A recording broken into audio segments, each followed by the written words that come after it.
Assalamualaikum warahmatullahi wabarakatuh.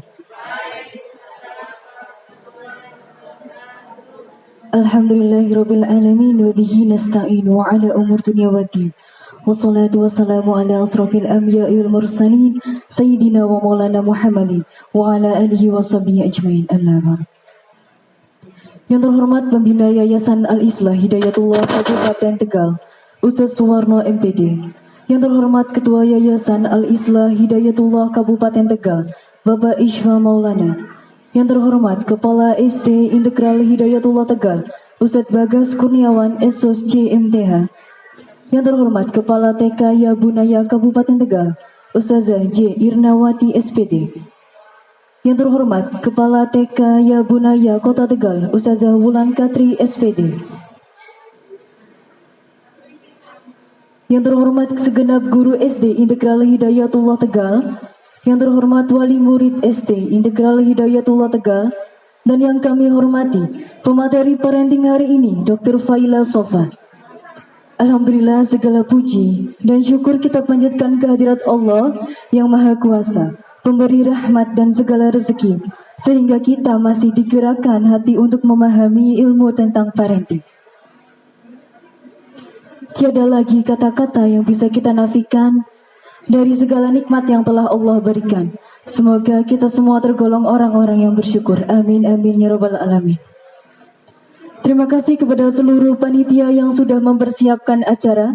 Semoga segala amal ibadahnya diterima Allah Subhanahu wa Ta'ala. Amin, ya rabbal alamin. Terima kasih kepada tamu undangan yang sudah mampu meluangkan waktu untuk hadir pada acara hari ini. Salawat serta salam selalu tercurah kepada Nabi kita, Nabi akhir zaman, idola kami semua, idola anak-anak kita, yakni Nabi Muhammad sallallahu alaihi wasallam.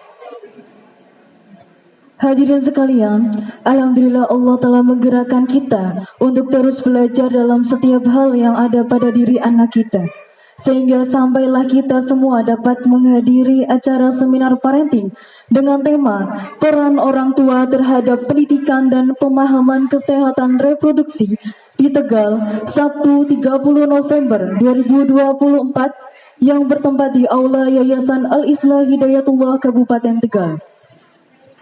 Izinkan kami untuk mengawali jalannya acara. Marilah kita bersama-sama mengucapkan basmalah. Bismillahirrahmanirrahim. Adapun rangkaian acara seminar parenting hari ini, yang pertama, pembukaan, kedua, pembacaan tilawah Al-Quran, ketiga, sambutan-sambutan, keempat, penampilan hadis, kelima, penampilan tari kreasi, keenam, materi dan diskusi, ketujuh, penyerahan cindera mata, dan yang terakhir, penutup. Memasuki acara selanjutnya yaitu tilawah Al-Quran oleh Ananda Hansa Adelia Naifa. Kepadanya dipersilahkan. Assalamualaikum warahmatullahi wabarakatuh.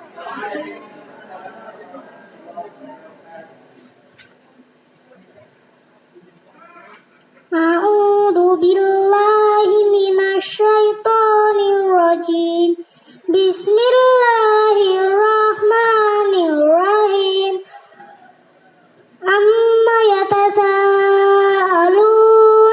anin naba'il azim alladhi hum fihi mukhtalifun kalla saya'lamun summa kalla saya'lamun alam naj'alil arda mihada wal jibala autada wa khalaqnakum azwaja wa ja'alna naumakum subata wa ja'alna laila libasa wa ja'alna nahara ma'asha wa banayna fawqakum sab'an shidada wa ja'alna sirajan wahajan wa anzalna minal musirati ma'an sajjaja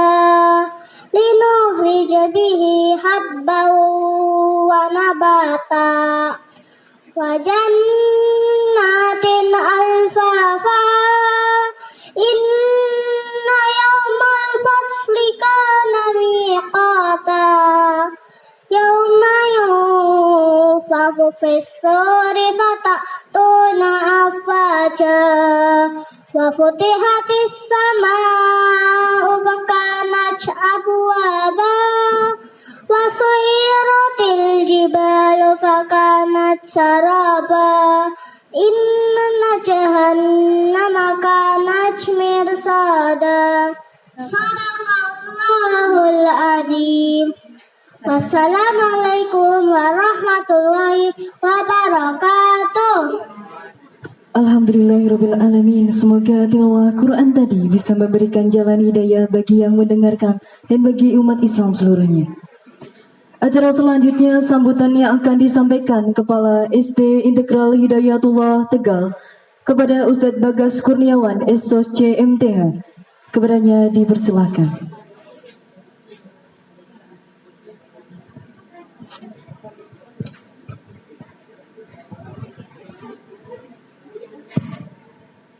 Bismillah. Assalamualaikum warahmatullahi wabarakatuh. Alhamdulillah wa syukurillah wa la hawla wa la quwata illa billah. Asyhadu an la ilaha illallah wahdahu la syarikalah wa asyhadu anna Muhammadan abduhu wa rasuluh alladzi la nabiyya wa la rasula ba'dah. Allahumma fakum fid din wa 'allimna at-ta'wil. Yang saya hormati pengurus Yayasan Al-Ikhlas Hidayatullah Kota Tegal, Ustadz Anwar, kemudian seluruh jajaran asatidzah guru SD Integral Hidayatullah Tegal. Yang saya hormati perwakilan dari pengurus Yayasan Al-Islah Hidayatullah Kabupaten Tegal yang pada hari ini beliau berhalangan karena sedang wisuda. Semoga Allah memberikan kelancaran kepada beliau. Yang saya hormati Kepala TK Ya Bunaya Kabupaten Tegal, Ustadzah Irna. Kemudian yang saya hormati Kepala TK Ya Bunaya Kota Tegal, Ustadzah Wulan, dan seluruh wali murid SD Integral Hidayatullah Tegal yang saya hormati. Semoga kita semua mendapatkan keberkahan dari Allah Subhanahu wa taala. Amin ya rabbal alamin. Alhamdulillah, kita bersyukur kepada Allah yang mana Allah masih memberikan kesempatan kepada kita, masih memberikan nikmatnya kepada kita, sehingga kita masih bisa memberikan sesuatu kepada diri kita, karena ini bentuk kontribusi kita sebagai orang tua menghadiri dalam rangkaian acara parenting pada hari ini. Karena tidak hanya kita mendidik anak-anak kita, akan tetapi kita sebagai orang tua juga perlu pengetahuan ilmu-ilmu yang baru. Insya Allah pada kesempatan siang hari ini akan disampaikan oleh Dr. Faila Sofa, yang mana dengan materi yang bertema tentang peran orang tua terhadap pendidikan dan pemahaman kesehatan reproduksi. Maka harapannya dari kita semua sebagai orang tua bisa memahami bagaimana mendidik anak-anak kita. Saya sering menyampaikan bahwa pendidikan yang berhasil untuk anak-anak kita tidak hanya dari sekolah, akan tetapi kita sebagai orang tua juga ikut mendidik anak-anak kita. Artinya kesinambungan antara orang tua dan sekolah. Di sekolah diberikan pendidikan, begitu pula ketika di rumah juga diberikan pendidikan. Makanya SD Integral Hidayatullah Kabupaten Tegal ini memberikan sebuah inovasi bagaimana anak-anak kita yang kita didik di sekolah kita, karena tagline kita berbudi, mandiri, berprestasi, berakhlak budi, yang mana akhlaknya itu selalu dicerminkan kepada Rasulullah Shallallahu Alaihi Wasallam sebagai apa? Umat Islam. Kemudian mandiri artinya kita didik agar anak-anak kita itu bisa mandiri. Yang biasanya sudah kita didik untuk cuci piring sendiri, menata buku sendiri, menata sepatu, dirak sepatu sendiri. Artinya sedikit demi sedikit kemandirian anak juga kita didik. Kemudian berprestasi. Berprestasi ini juga salah satu bentuk bagaimana keinginan kita sebagai orang tua, anak-anak itu bisa berprestasi dalam bidang apapun itu. Ilmu-ilmu, baik itu ilmu secara nasionalis ataupun ilmu-ilmu secara agamis. Yang terakhir, ini ada beberapa anak-anak kita yang mengikuti Hidayatullah Festival sepulau Jawa. Alhamdulillah ada 7 golongan pendidikan ataupun lomba ini yang bisa lolos. Maka artinya kita sebagai orang tua juga harus bisa mendukung. Kemudian kita juga memberikan sesuatu yang bisa kita berikan untuk anak-anak kita. Bagaimana pendidikan-pendidikan yang ada di sekolah ini bisa berjalan dengan baik. Makanya saya ataupun guru-guru sudah mengeser di grup wali murid masing-masing itu kan ada brosur pendaftaran PPDB. Artinya mohon dari panjenengan semua sebagai orang tua ataupun tidak hanya orang tua, kita juga sebagai guru juga mengikuti bagaimana bisa mengeser. Artinya PPDB yang ada di sekolah kita, mohon bantuannya untuk bisa disebarluaskan infonya, baik itu melalui media sosial yang kita miliki dengan membuat status di media sosial ini bisa membantu bagaimana sekolah kita bisa dikenal banyak orang. Makanya insya Allah dengan seperti Mbak Kansa tadi ini, beliau baru kelas 1 sudah bisa menghafalkan surah An-Naba. Bahkan sekarang kelas 1 itu memasuki surah An-Nazi'ah. Walaupun sedikit demi sedikit, akan tetapi anak-anak kita memiliki kemampuannya. Kemampuan dalam menghafal, kemampuan dalam mengaji, kemampuan dalam bidang pelajaran mapel-mapel yang ada. Maka harapannya kita sebagai orang tua ikut mendukung. Ikut mendukung bagaimana kelancaran, bagaimana keberhasilan dalam mendidik anak-anak kita semua. Mungkin ini saja sedikit yang bisa saya sampaikan, karena waktunya juga semakin siang. Yang sebelumnya kita sepakat jam 8 sudah jam 9, maka bisa kita ikuti acara-acara berikutnya. Semoga diberikan kelancaran dan semoga diberikan keberkahan untuk kita semuanya. Mungkin ini saja, kurang lebihnya mohon maaf. Hadanallahu wa iyyakum ajma'in. Wassalamualaikum warahmatullahi wabarakatuh. Terima kasih atas sambutannya. Memasuki acara selanjutnya yaitu penampilan tari kreasi oleh Ananda Iva, Hansa, Nafisa, Atifa, dan Kinan. Kepadanya dipersilahkan.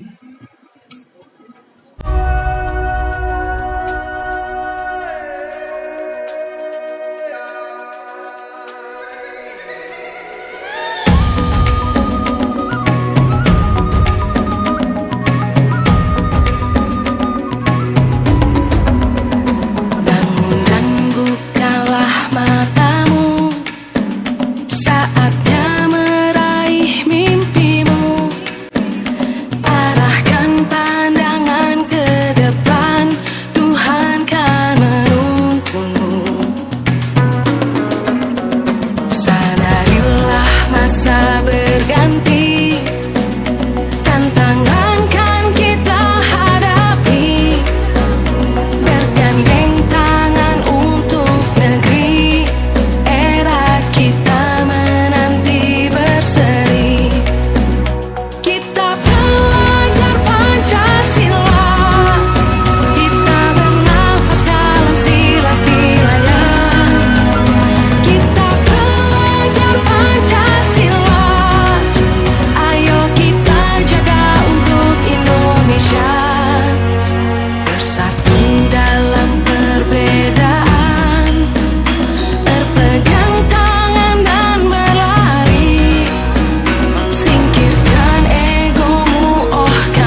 Terima kasih kepada Ananda yang sudah membawakan penampilan tari kreasi.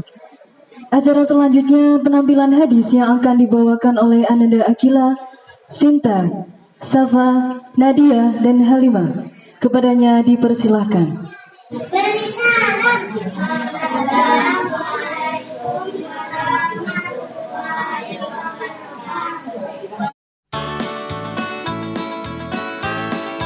Hadis 18, Nabilah berinfak.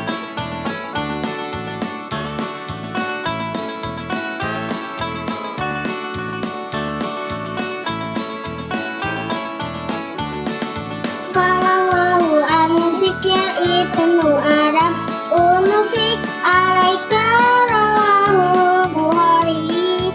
Wahai anak Adam, nafkahkan hartamu, maka akan menafkaimu.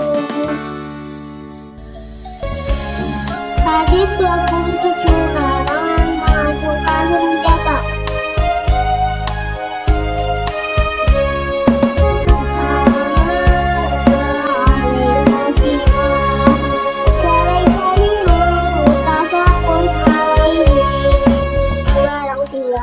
Yang mengajukan senjata untuk menakuti kaum muslimin, maka bukan termasuk umat kami. Hadis riwayat Bukhari Muslim. Hadis 28, dalam Qasim.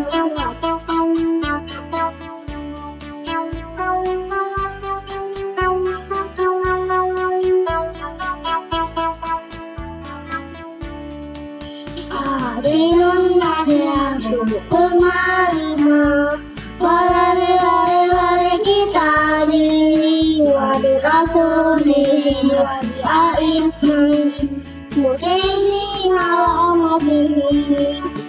Sama itu adalah nasihat. Lalu sahabat bertanya, siapa ya Rasulullah? Rasulullah jawab, untuk Allah, kitabnya, Rasulnya, dan para pemimpin umat muslimin, dan seluruh umat muslimin pada umumnya. Hadis riwayat Muslim.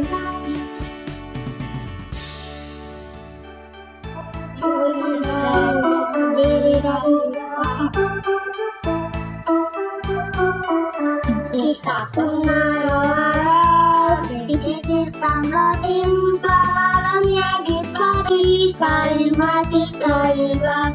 Hadis riwayat Bukhari dan Muslim. Takutlah kalian dan api neraka, walaupun berinfak sebesar titik tumak. Maka barang siapa yang tak mendapatinya, maka dengan ucapan yang baik.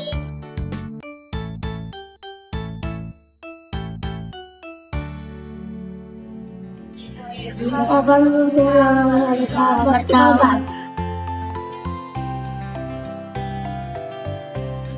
Rasulullah ya ayuhan nasu, tubu ilallah wastaghfiruh, fa inni antudu fi yawmini antama ta'ubudin. Hadis riwayat Muslim.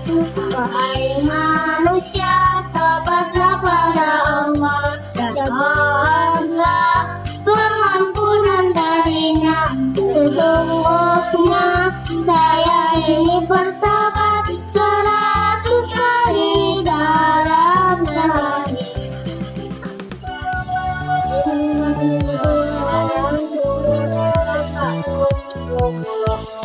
Masing-masing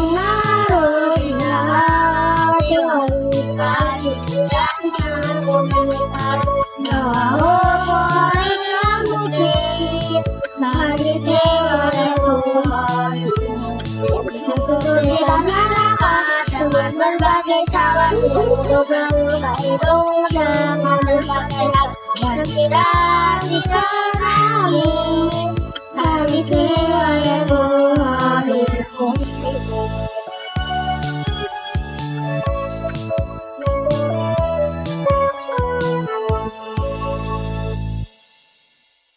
Wassalamualaikum warahmatullahi wabarakatuh.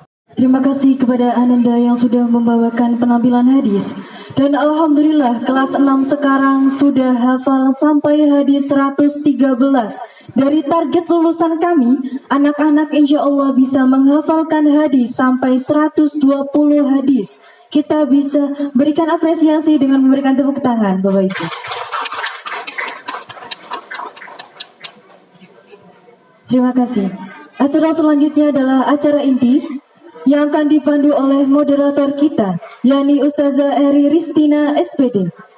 Untuk Ustazah Eri, kami persilahkan. Assalamualaikum warahmatullahi wabarakatuh. Saya sampaikan terima kasih kepada MC yang telah memberikan waktu. Yang saya hormati Ustadz Bagas Kurniawan, SSOS, selaku Kepala Sekolah SD Integral Hidayatullah. Dan yang saya hormati Ustadzah C. Irnawati, selaku Kepala Sekolah KBTK Yabunaya Kabupaten Tegal. Serta yang saya hormati pula Ustadzah Wulan Katri, selaku Kepala KBTK Yabunaya Kota Tegal. Yang saya hormati pula seluruh Ustadzah SD Integral Hidayatullah Tegal. Dan yang tak lupa saya hormati pula seluruh wali murid SD maupun TK Yabunaya. Ayah, bunda, bapak, ibu hadirin sekalian, senang sekali saya Ustazah Eri insya Allah akan menjadi moderator pada sesi seminar parenting hari ini. Bagaimana kabarnya semuanya? Alhamdulillah, mudah-mudahan kita semua tetap diberi oleh Allah Subhanahu wa taala kesehatan, dan jangan lupa kita semuanya bahagia. Nggih, bahagia nggih Bapak Ibu semuanya nggih. Jangan sampai kita tidak bahagia, rugi nanti kita. Mari kita bersyukur kepada Allah Subhanahu wa taala karena kita masih diberi kesempatan untuk bisa sama-sama hadir dalam acara ini. Mudah-mudahan langkah Bapak Ibu sekalian dicatat oleh Allah Subhanahu wa taala sebagai suatu amal soleh yang dapat memberatkan timbangan nanti di Yaumil Mizan kelak. Amin ya robbal alamin. Sebelum saya mulai, mari kita beri tepuk tangan yang meriah kepada semua orang yang hadir di sini. Mudah-mudahan acara ini diberkahi oleh Allah Subhanahu wa taala. Ayah, bunda, hadirin sekalian yang saya hormati, di sesi seminar parenting kali ini kita akan membahas tentang salah satu tahapan tumbuh kembang anak-anak, yaitu dalam kesehatan reproduksi. Berbicara tentang kesehatan reproduksi, tentu saja sehat secara fisik, mental, dan sosial secara utuh. Tidak semata-mata terbebas dari penyakit atau kecacatan yang berkaitan dengan sistem. Pendidikan kesehatan reproduksi bagi anak usia sekolah lebih menekankan kepada proses pertumbuhan dan perkembangan untuk mencapai dewasa yang sehat dan mengasah kemampuan atau daya tangkal siswa untuk menghindarkan diri dari perilaku beresiko atau pengaruh luar yang akan berdampak negatif bagi kesehatan mereka, khususnya kesehatan reproduksi. Pertanyaannya adalah, seberapa penting pendidikan tentang kesehatan reproduksi ini untuk anak-anak kita?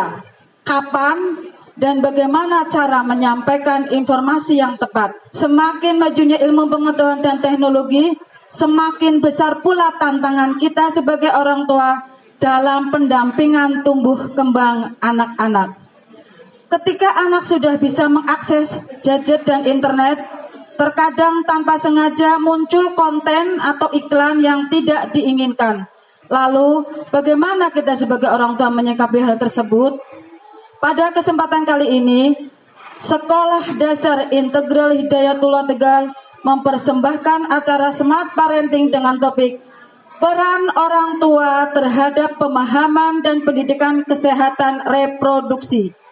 Hadirin yang saya hormati, Telah hadir bersama kita hari ini seorang narasumber yang insya Allah akan berbagi ilmu dan pengalaman kepada kita semuanya. Namun sebelumnya, izinkan saya menyampaikan profil narasumber Smart Parenting pada hari ini. Masya Allah, luar biasa profil beliau ini.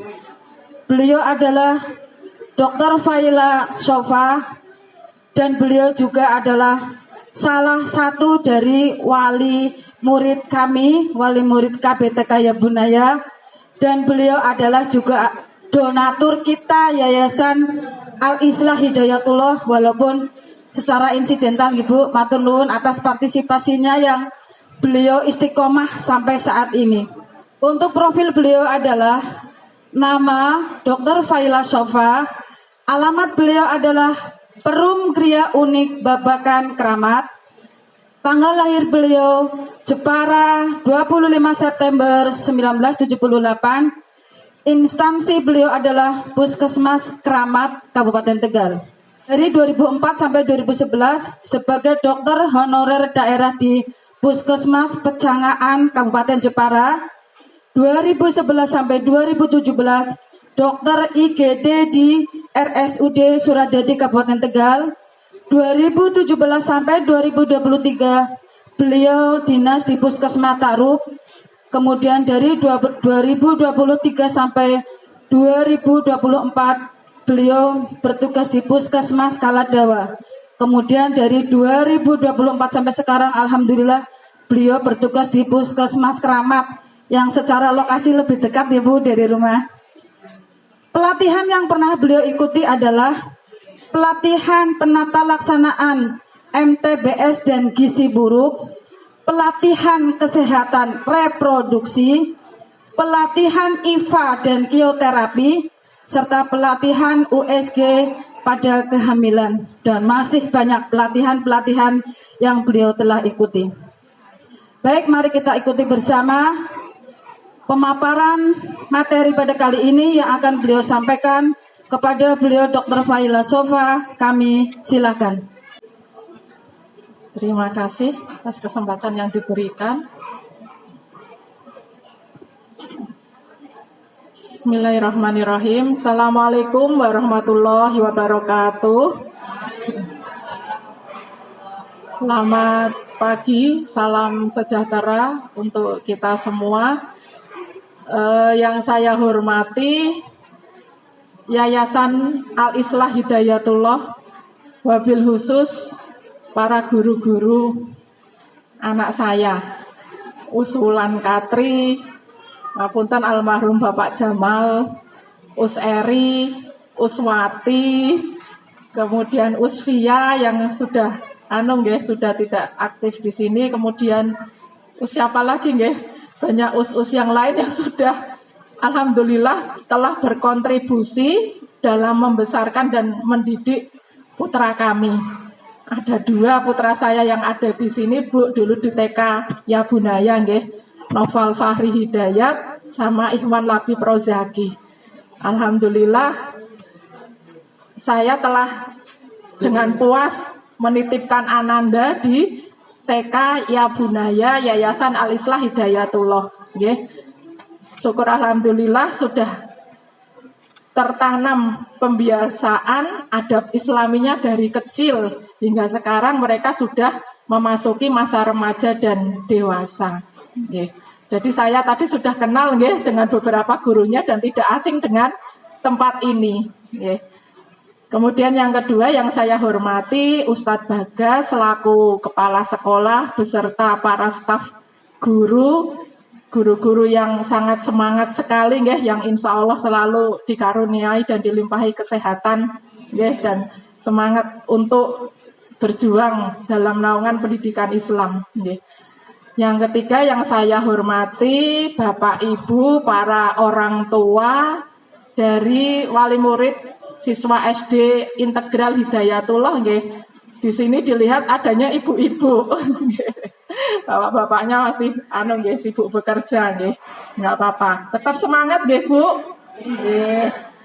Mohon izin tadi sudah diperkenalkan nggih, saya Dr. Faila Sofa mewakili Puskesmas Keramat nggih. Karena wilayah Mejahem Timur di sini nggih ikutnya Puskesmas Keramat nggih. Jadi saya diutus oleh Bu Kepala Puskesmas untuk mewakili dalam pertemuan parenting dari SD Integral Hidayatullah ini. Mudah-mudahan nanti saya bisa memberikan sharing penjelasan nggih. Bukan maksudnya yang di depan ini menggurui atau lebih pinter, boten nggih, karena lebih dahulu membaca mungkin. Jadi insya Allah mudah-mudahan bisa memberi penjelasan ke ibu-ibu semua yang hadir tentang kesehatan reproduksi. Pada kesempatan hari ini kita mengusung tema tentang peran orang tua terhadap pendidikan dan pemahaman kesehatan reproduksi. Khususnya ini tentang isu adanya era digitalisasi nggih, adanya apa itu kebebasan memegang gadget, memegang HP nggih. Nanti pengaruhnya ujung-ujungnya ngapunten barangkali sedikit ada ke arah ke pornografi nggih. Nanti bisa disampaikan sedikit ada video di akhir sesi ini. Langsung dimulai mawon nggih. Tentang kesehatan reproduksi. Kesehatan reproduksi itu apa sih? Yang tadi sudah disebutkan, alhamdulillah saya sudah pernah mengikuti pelatihan meskipun hanya sehari tentang kesehatan reproduksi ini. Jadi nanti materinya bisa saya bagikan ke ibu-ibu nggih, barangkali perlu nanti dibaca-baca. Apa itu tentang kesehatan reproduksi? Kesehatan reproduksi adalah kondisi sehat yang berkaitan dengan sistem reproduksi pria dan wanita, termasuk pengetahuan tentang perubahan fisik, emosi, dan sosial seputar pubertas. Nggih.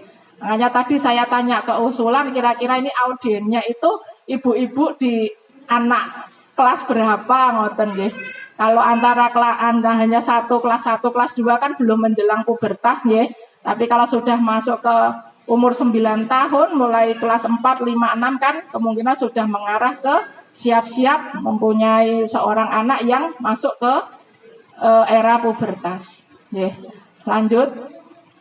Mengapa penting untuk anak usia sekolah dasar? Karena untuk meminimalisir kesalahpahaman dan mitos tentang kesehatan reproduksi. Nah, di sini peran orang tua dalam pendidikan kesehatan reproduksi apa?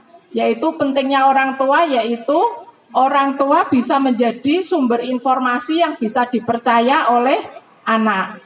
Kemudian menciptakan komunikasi yang terbuka dan jujur tentang pemahaman perubahan tubuh dan perasaan.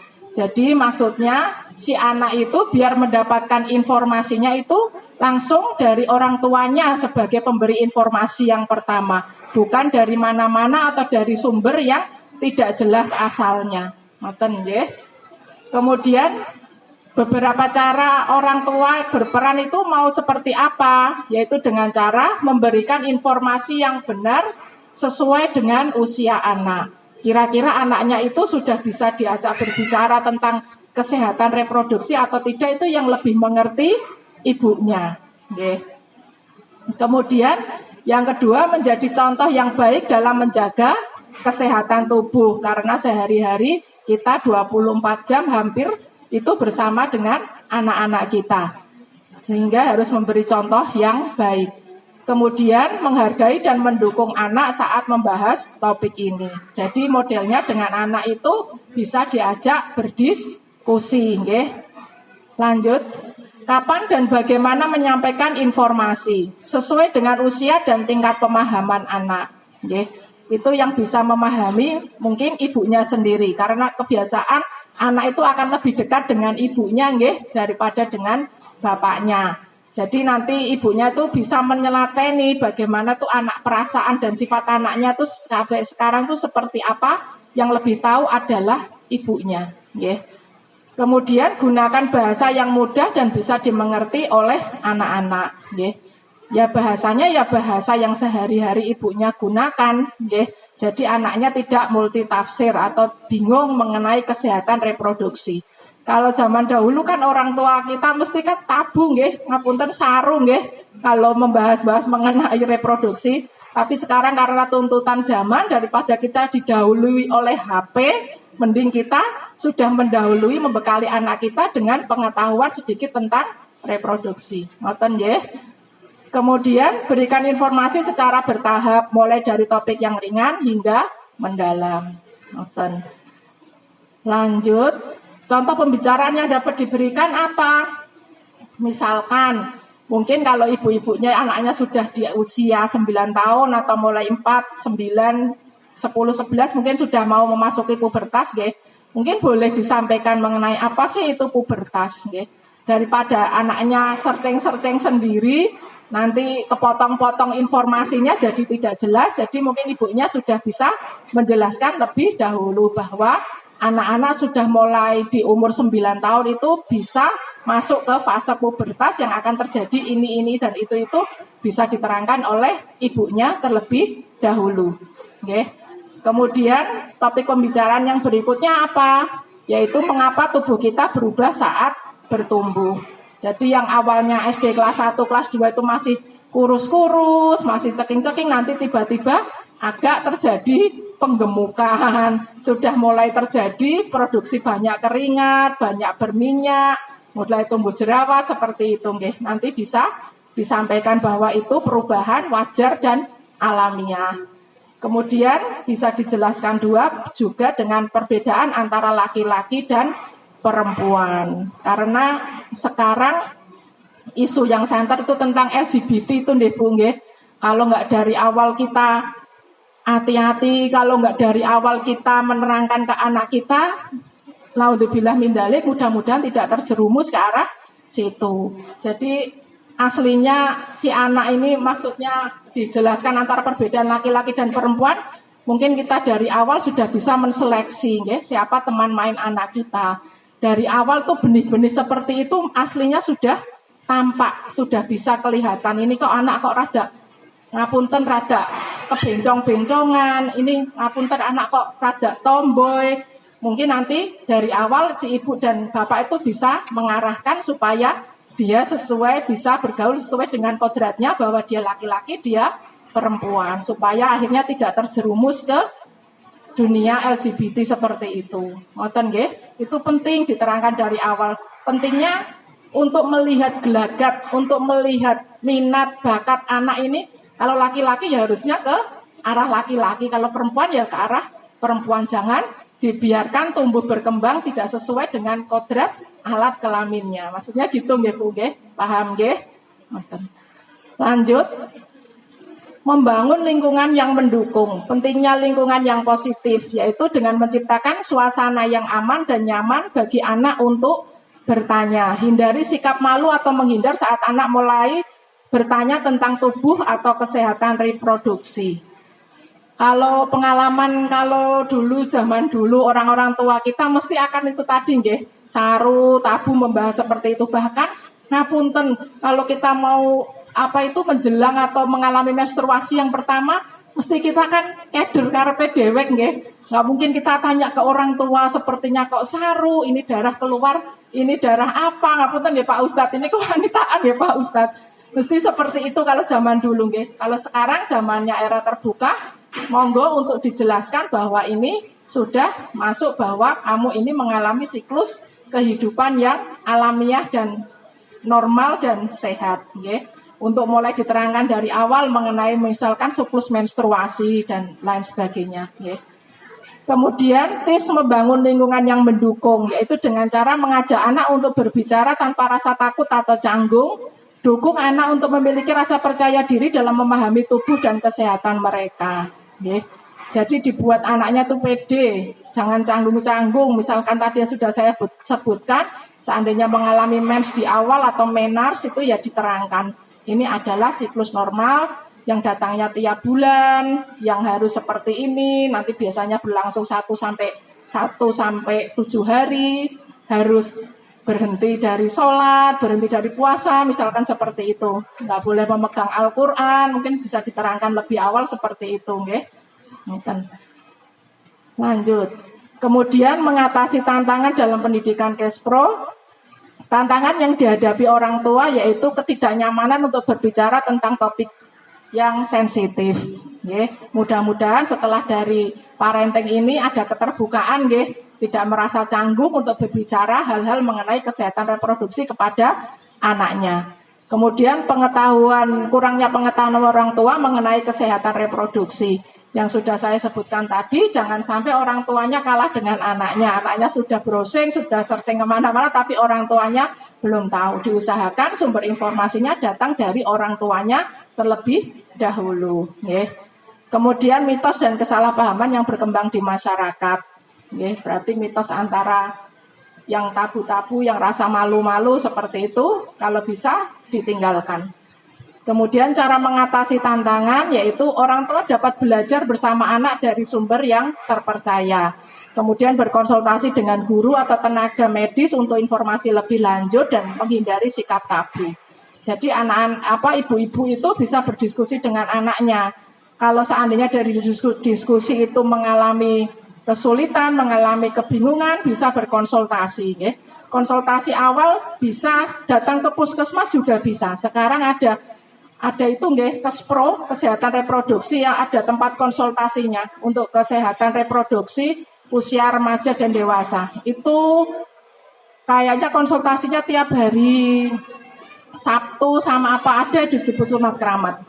Di dalamnya situ itu ada nanti diterangkan oleh petugas kesehatan reproduksi itu, nanti diterangkan ada leaflet-leaflet, ada gambar-gambar, sampai ada pengecekan kadar HB rutin, terus pemberian tablet penambah darah, itu ada layanannya maksudnya di puskesmas. Barangkali ibu-ibu canggung sama anaknya, apa mungkin ada yang mau usia menikah juga bisa konsultasi di dalamnya.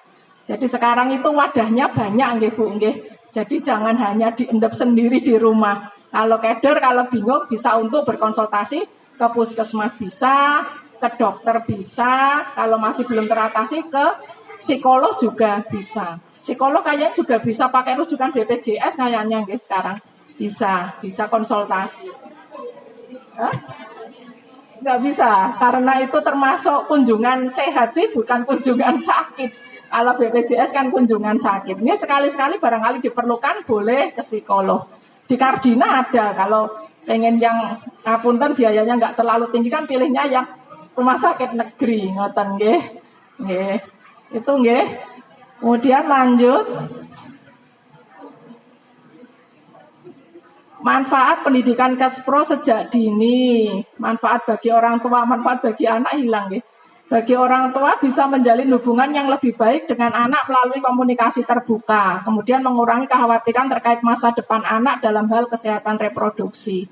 Itu tadi nggih. Berarti ada kedekatan, jalinan kedekatan antara ibu dan anak.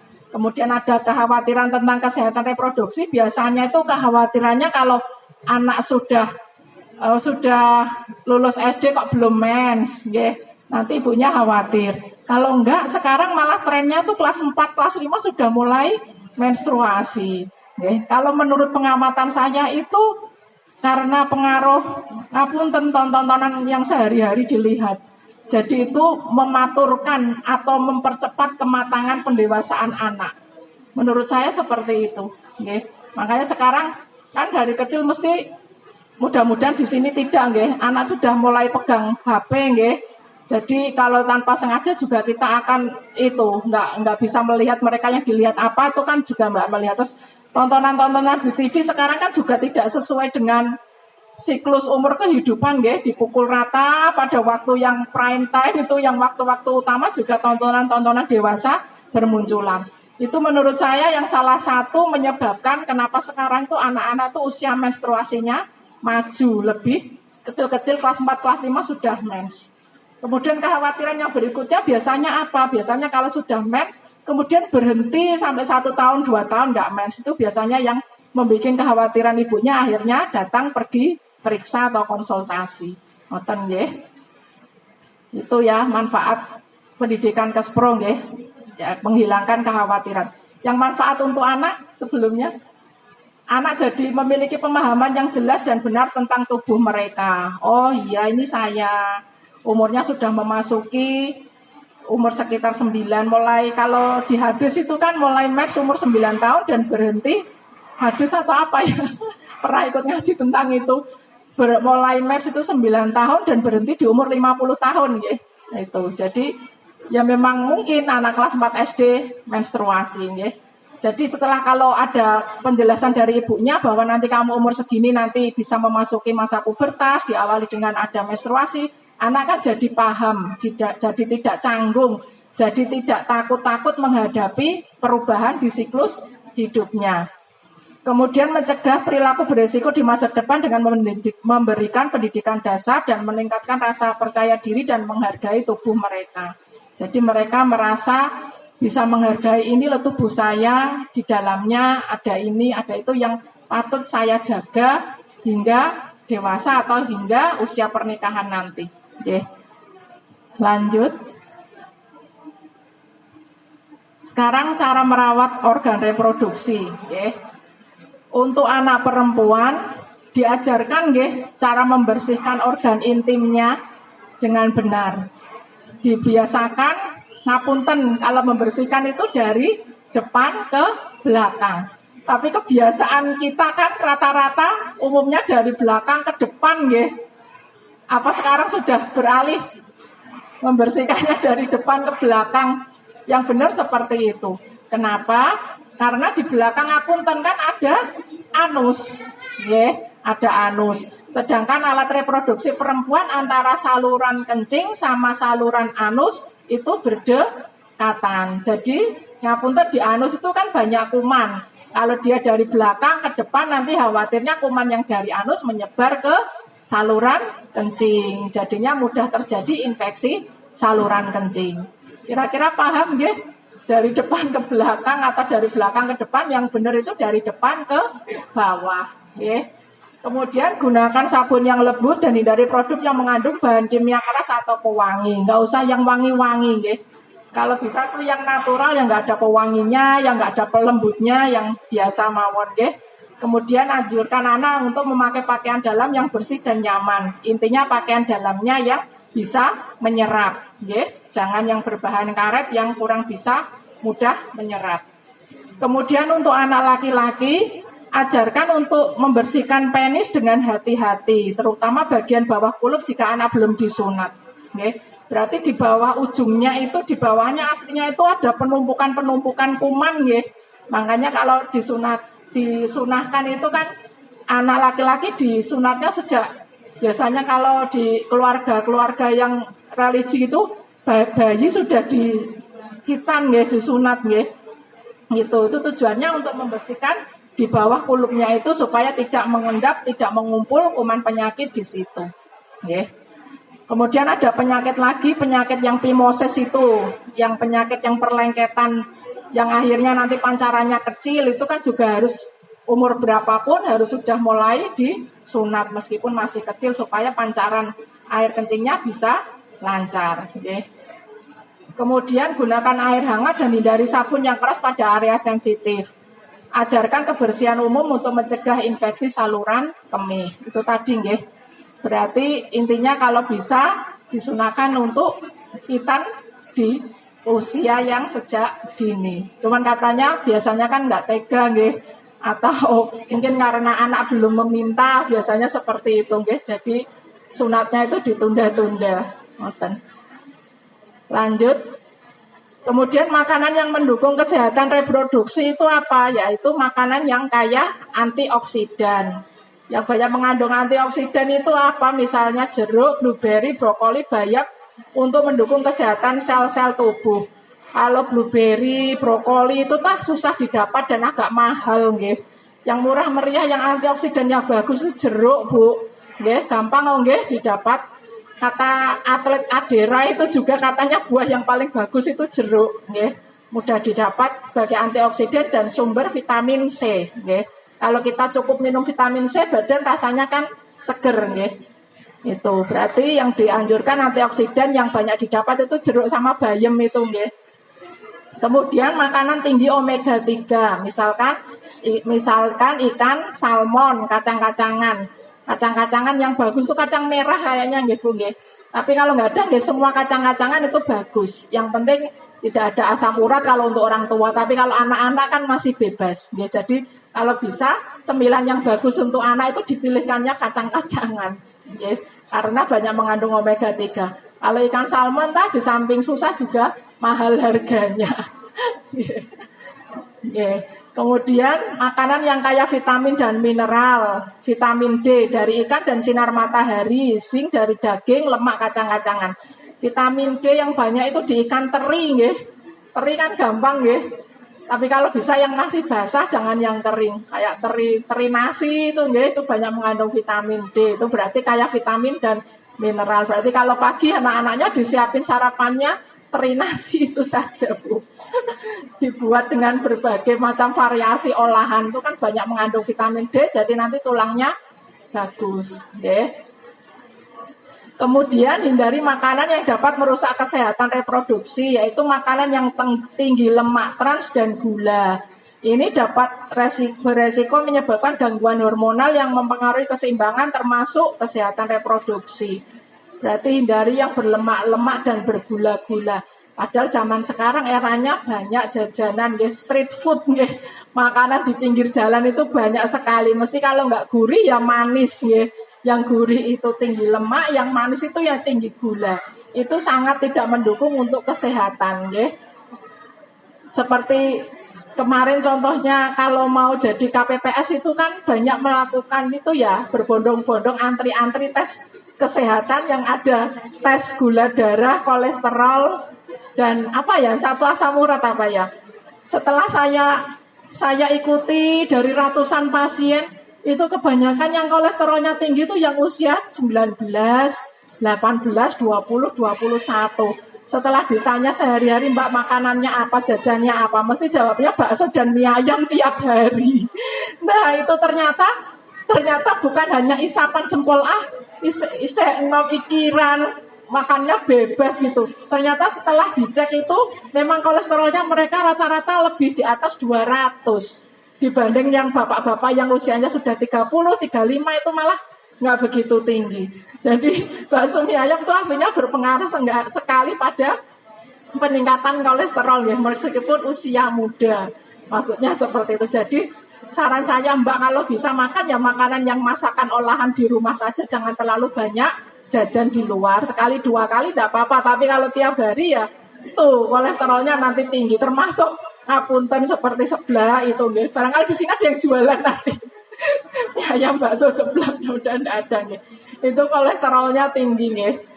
Kemudian makanan olahan yang mengandung pengawet, bahan kimia dan mempengaruhi keseimbangan hormon dan tubuh.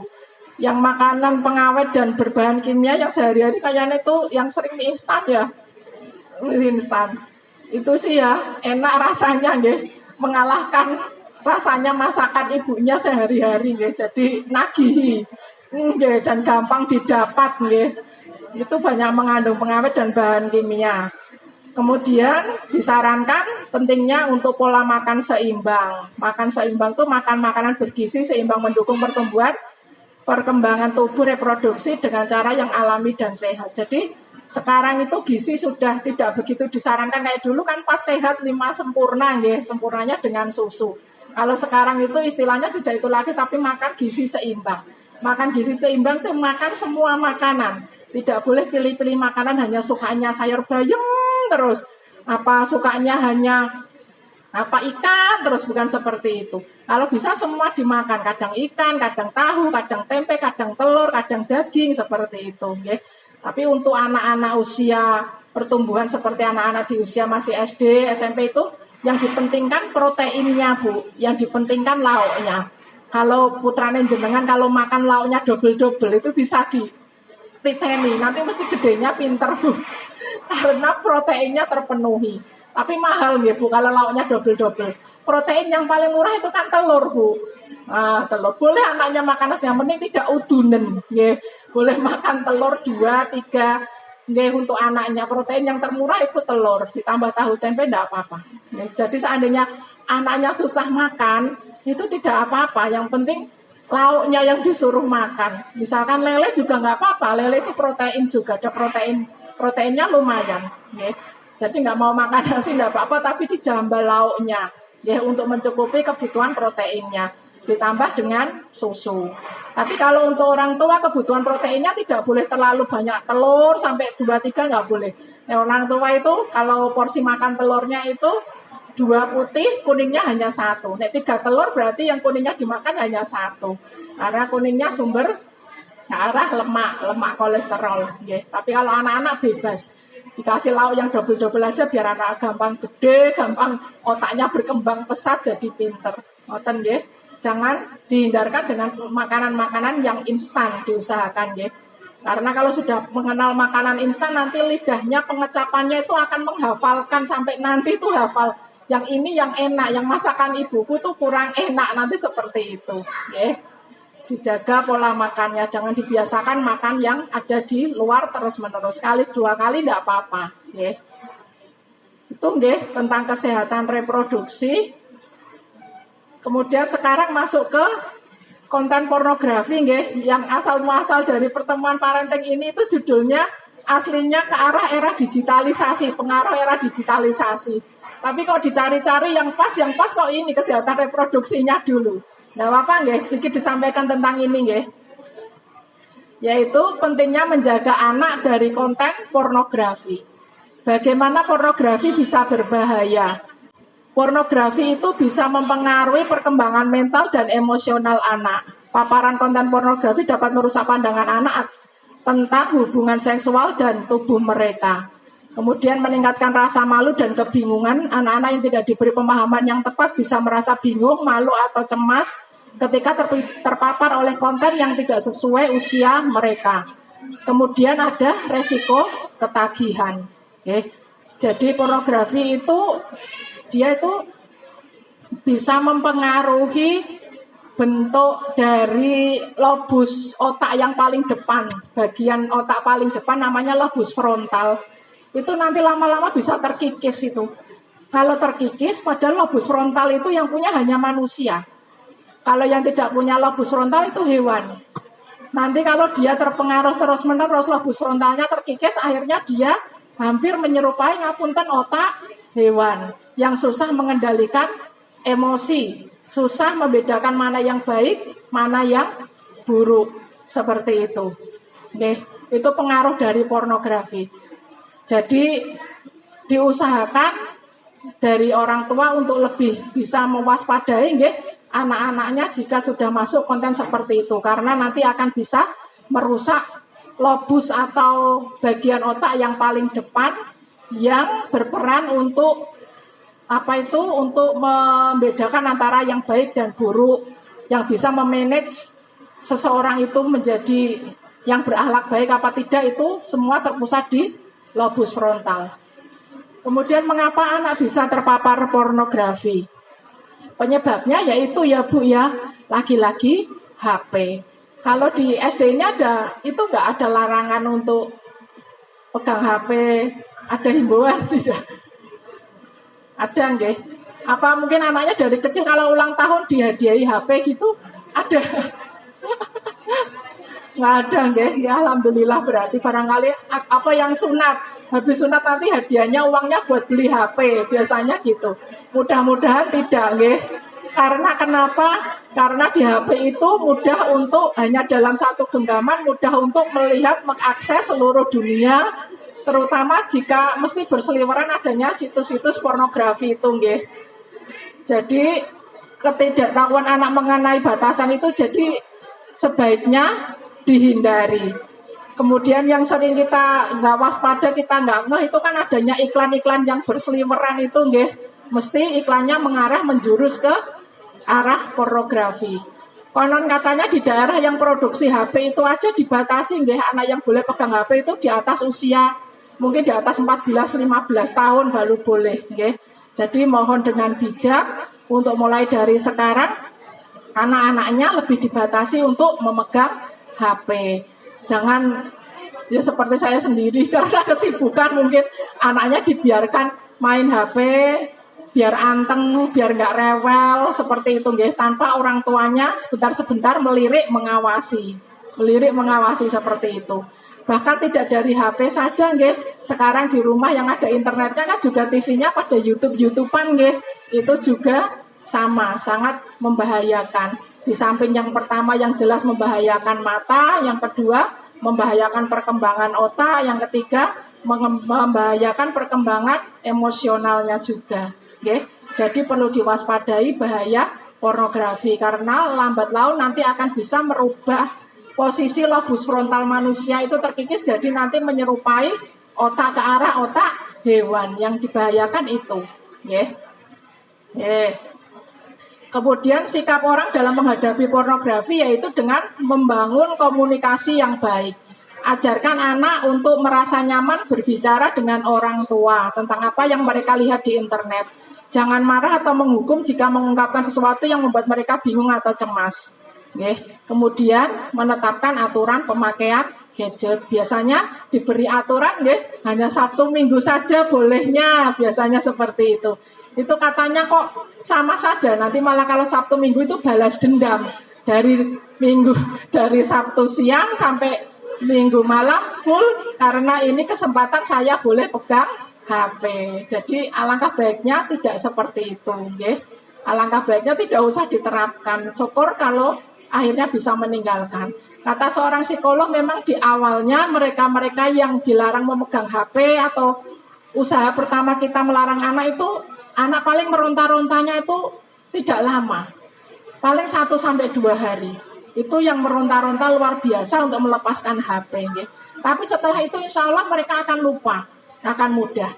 Tapi tentunya disertai dengan doa orang tua kepada Allah Subhanahu wa Ta'ala untuk diberi kekuatan hati untuk bisa mendidik anaknya bisa lepas HP. Tanpa doa kita hanya usaha dermimil terus kita ngomel-ngomel kepada anaknya, insya Allah itu sepertinya mustahil kita untuk bisa melepaskan anak dari pengaruh HP. Jangan lupa berdoa untuk anaknya untuk supaya mendapatkan perlindungan.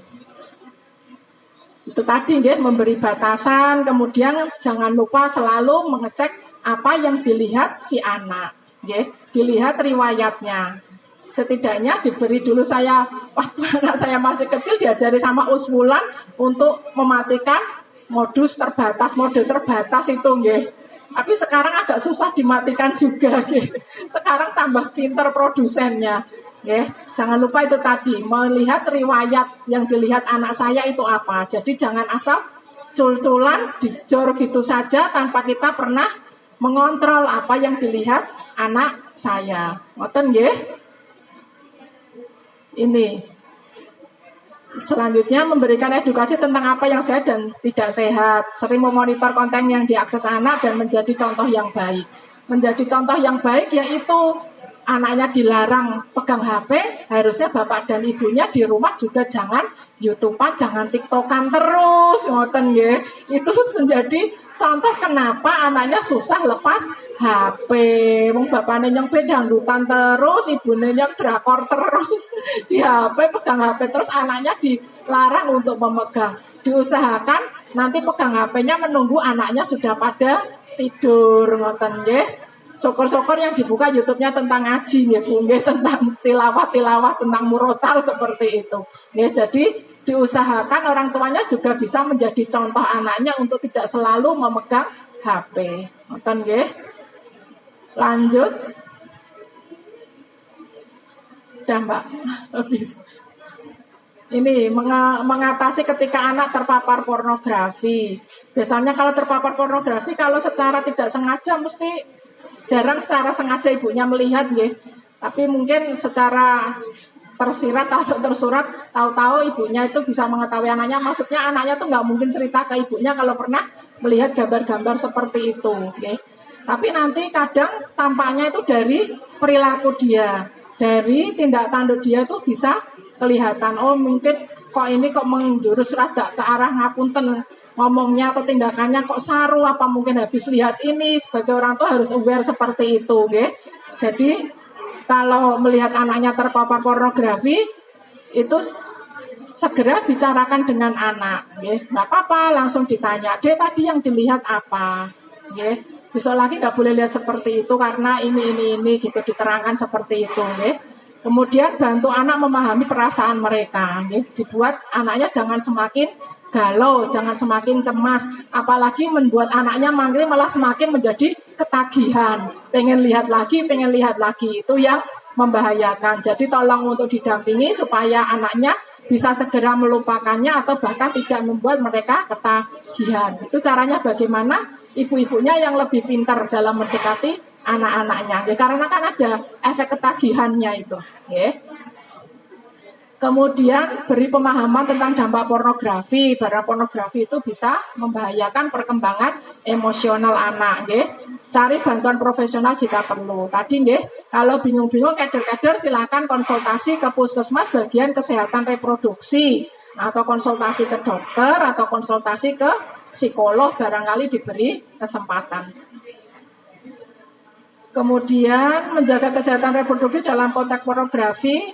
Tadi nggih, memberikan informasi, mengajarkan anak bagaimana cara menghargai tubuhnya, yaitu tubuhnya khususnya anak perempuan yang dikhawatirkan banyak kan anak perempuan nggih, berusaha diberi pendidikan dari awal untuk menghargai tubuhnya, untuk dijaga kehormatannya hingga usia menikah nanti, nggih.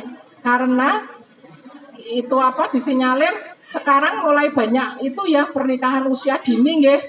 Itu juga mungkin akibat salah satu tidak ada komunikasi atau keterbukaan antara orang tua dan anak. Jadi jangan sampai anak-anak kita, terkhususnya anak perempuan, terjerumus ke pernikahan dini.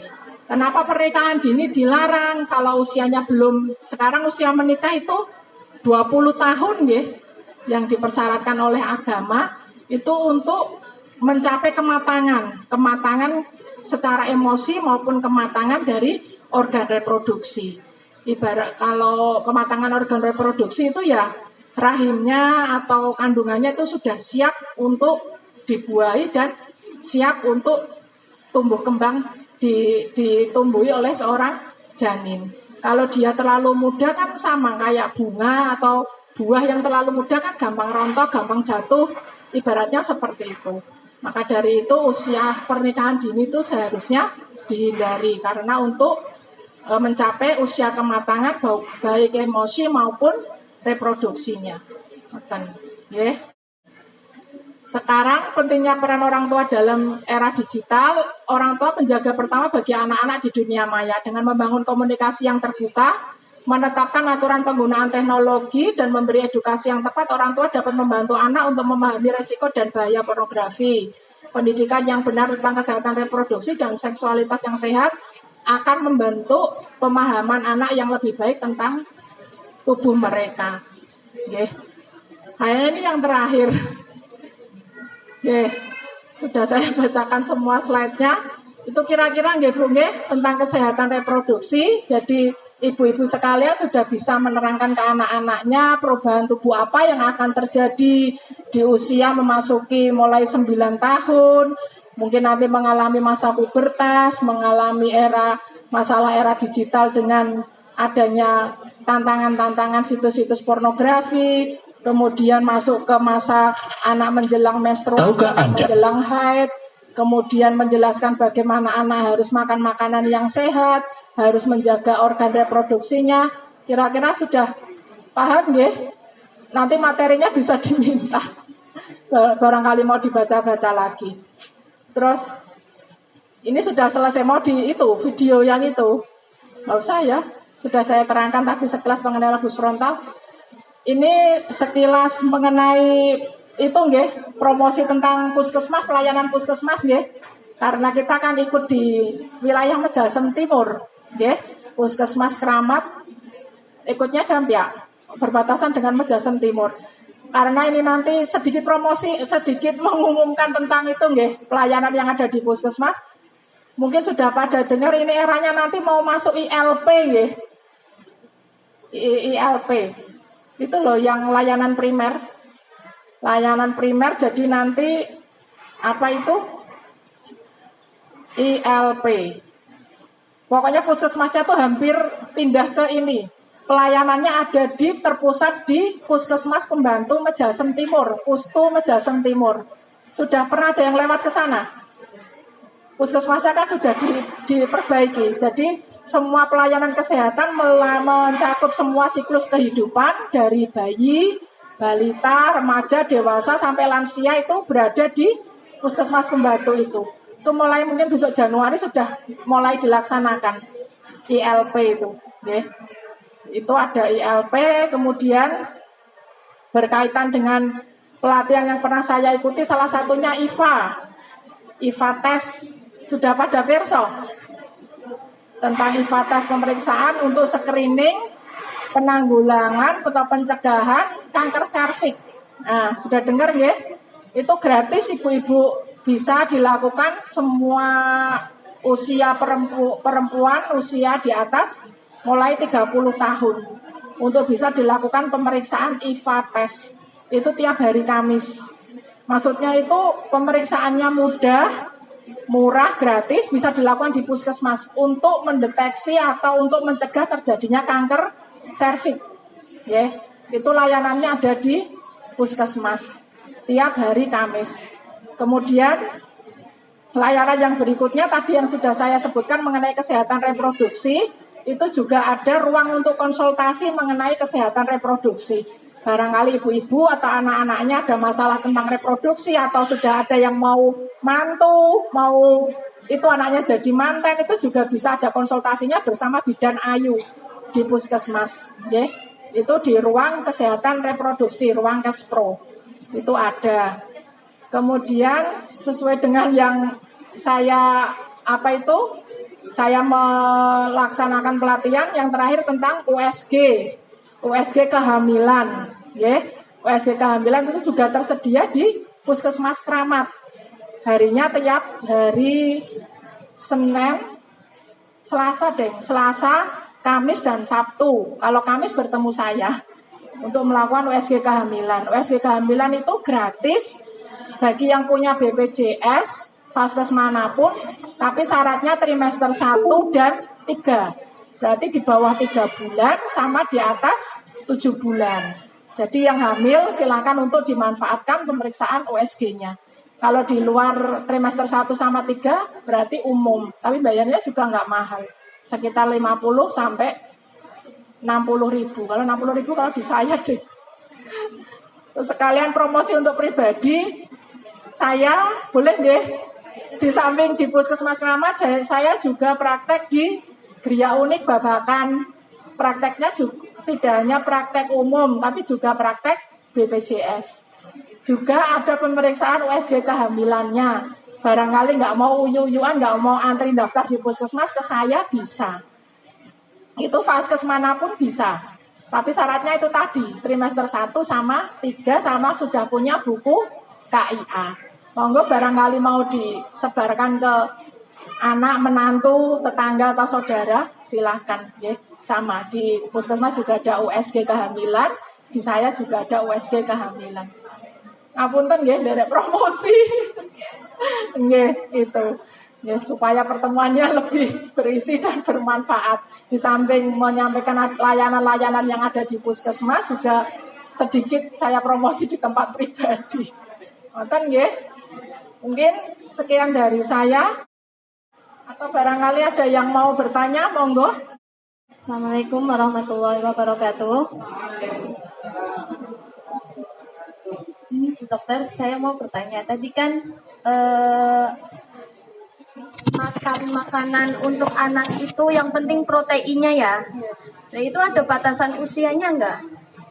Maksudnya apa ya? Nggak makan nasi nggak apa-apa. Itu sampai ada batasan usianya nggak, Bu Dokter? Langsung jawab ya. Sepertinya batas usianya kok yang penting saat dia usia itu nggih, usia tumbuh kembang nggih. Sampai dia terhenti masa tumbuh kembangnya. Kalau usia yang terbaik untuk anak-anak kan selama golden period itu nggih, sampai 5 tahun atau 1000 hari kehidupan. Berarti anak antara 1 sampai 2 tahun itu sebaiknya dikejar tumbuh kembang gizinya supaya akhirnya nanti tidak stunting, tidak gizi buruk seperti itu. Setelah itu sampai usia sekolah. Ini maksudnya saya tidak menyarankan makan nasi, itu tidak. Barangkali pahit-pahitnya anak nggak mau makan nasi, maksudnya seperti itu, Bu. Boleh dikejar dengan proteinnya saja. Tapi kalau sebaiknya juga harus ada nasinya. Itu kan untuk anak-anak yang benar-benar anti makan nasi, yang benar-benar yang dia gerakan tutup mulut itu loh, Bu. Itu GTM itu sebaiknya Walaupun dia nggak mau makan nasi, tapi yang dikejar proteinnya bisa masuk, nggak apa-apa. Tapi tidak dalam artian saya mencegah untuk tidak makan nasi, itu tidak. Tetap harus makan nasi sampai usia dia perkembangan sampai SMA akhir itu, nggih. Sampai itu. Itu yang perlu dikejar karena otaknya masih berkembang. Nggih. Kalau usia sudah seperti kayak pertumbuhan tulang itu kan untuk laki-laki selesai di usia 23, perempuan selesai di usia 21. Mungkin otak juga sama, berkembangnya mungkin terhenti di usia itu. Okay. Yang penting di usia sekolah nggak ada batasannya. Okay. Yang perlu protein tinggi untuk mendukung kecerdasannya. Okay. Okay. Untuk vitamin D dan mineral itu bisa didapatkan dari sinar matahari. Itu maksimal atau butuh multivitamin yang harus diminum, Bu? Kalau vitamin D mestinya, saya pernah dengar itu. Saya kan lagi jemur anak nih. Terus lagi jemur anak. Nah, tetangga itu bilang, angger jemur itu cuma buat sampai kulit saja ya gitu. Nggak sampai ke tulang gitu loh, Bu. Itu gimana, Bu? Atau kita butuh vitamin D buat diminum? Itu untuk berarti ini mau menanyakan apa itu kecukupan vitamin D-nya berapa gitu, nggih. Masih ingat zaman era Covid tidak, Bu? Nggih. Kita kan disuruh berjemur, nggih. Itu untuk mendapat kecukupan vitamin D. Salah satu fungsi vitamin D berarti di situ tidak hanya untuk tulang, tapi untuk meningkatkan stamina, daya tahan tubuh. Yeah. Jadi saya sendiri zaman Covid juga saya suka habis selesai meriksa pasien jam 10 gitu keluar berjemur selama setengah sampai 1 jam itu untuk mendapatkan kecukupan vitamin D. Kalau merasa tidak cukup tahu vitamin D-nya itu cukup apa tidak, karena konon kalau vitamin D-nya kadarnya kurang dari 500 atau berapa, waktu Covid itu kan akan lebih gampang terserang Covid. Itu sampai saya tes, ada tesnya, Bu. Nggih. Jadi promosi lagi. Tesnya biasanya saya di Prodia. Nggih. Bahkan kalau ulang tahun saya digratisi untuk tes vitamin D. Itu bisa dites vitamin D-nya sudah cukup apa belum. Nggih. Tapi kalau untuk bayi, untuk sinar itu kan tidak hanya untuk ke tulangnya saja. Kadang untuk terapi yang kuning itu, Bu, yang kadar bilirubinnya tinggi. Itu kan sampai di rumah sakit biasanya kan dilakukan pemeriksaan radioterapi, disinar. Nah, daripada biar nggak usah ke rumah sakit kan bisa disinar lewat matahari. Jadi fungsinya itu masing-masing, tidak hanya ke tulang saja, tapi bisa untuk menghilangkan bilirubinnya yang terlalu tinggi, yang kuning itu, bisa untuk meningkatkan daya tahan tubuh. Walaupun tetangganya bilang seperti itu ya enggak apa-apa, kan lebih baik kita melakukan daripada tidak melakukan, ya, wong toh untuk kesehatan dan tidak ada ruginya kita untuk berjemur. Juga untuk bayi kan juga untuk menghangatkan badannya juga. Untuk bayi yang sering pilek, sentrap-sentrup, itu kan nek bayi di bawah 1-2 tahun kan tidak boleh minum obat flu yang campuran-campuran yang contohnya apa ya? Contohnya Uvagrip flu, seperti itu aslinya kan tidak boleh untuk anak di bawah 2 tahun, Bu. Ya sudah, dijemur, dihangatkan di bawah matahari, tidak apa-apa. Supaya hidungnya tidak mampet, tidak sering sentrap-sentrup, itu bisa untuk menghangatkan. Nonton. Kira-kira paham, Bu? Berarti untuk melihat kecukupan vitamin D bisa dites di laborat, kadarnya berapa itu bisa. Terus jangan khawatir, dengan rahmat Allah yang memberi vitamin D yang berlebihan untuk tetap bisa dimanfaatkan. Banyak manfaatnya, banyak fungsinya. Tidak hanya ke tulang, tapi bisa untuk daya tahan tubuh, bisa untuk menurunkan kadar bilirubin yang ada di darah bayi yang kuning. Itu. Jangan kalau pengen berjemur, kalau tanya yang baik kan malah yang siang-siangan itu, antara jam 9-10 ke sini. Yang banyak gelombang alfanya apa betanya itu. Paham nggih? Assalamualaikum warahmatullahi wabarakatuh. Waalaikumsalam warahmatullahi wabarakatuh. Bismillahirrahmanirrahim. Assalamualaikum warahmatullahi wabarakatuh. Kebetulan hari ini kepanggil kalian dokter nggih. Jadi ada sedikit unek-unek ketika putri saya kelas 5 SD, sekarang di SMP Mondok. Jadi di kelas 5 itu ada imunisasi kanker serviks. Tadi Ibu sampaikan kebetulan ada selingan pembahasan tentang kanker serviks. Waktu itu kami sebagai wali murid rata-rata bertanya, kayaknya dulu tidak ada imunisasi kanker serviks, apalagi di usia 9 tahun seperti itu. Berarti kelas 5 kurang lebih 9 tahun ya, 9 tahun 10 tahun gitu. Dan ketika saya tanyakan kepada gurunya juga, ya Bun, saya juga bingung. Ini program bilangnya seperti itu, tidak ada argumen yang jelas dan bisa kami puas seperti itu. Sampai sekarang juga masih ada program imunisasi kanker, nggih. Jadi barangkali bisa disilaturahimkan melalui ilmunya tentang kenapa di usia itu, usia 9 tahun, 10 tahun, memang kalau di kesehatan usia 9 tahun, 10 tahun itu kan usia pubertas. Ya yang saya tangkap hanya seperti itu, mungkin karena pubertas jadi dikasih itu imunisasi kanker.